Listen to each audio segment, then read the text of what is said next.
אני נתקלת הרבה בפוסטים ברשת שאומרים, זה לא משנה אם זה כפית סילן או כפית סוכר, אותם קלוריות ושניהם מעלים את רמת הסוכר בדם.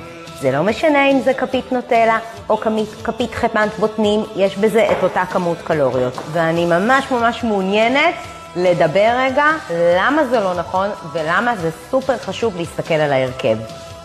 שני מוצרים שיש בהם את אותו ערך קלורי יכולים להשפיע על הגוף שלנו בצורה שונה לחלוטין, גם בריאותית וגם על יכולת ההרזיה ובמיוחד על השומן הבטני.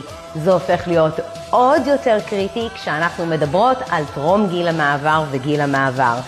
אל תסתכלו רק על הקלוריות, לא שאני אומרת שזה לא חשוב, אבל אל תעצרו שם, אלא תלמדו באמת על מה להסתכל מבחינת הרכב המזון. אני מפרטת על זה בתיאור הפוסט, תיכנסו, תשאלו, אני קוראת הכל ומגיבה.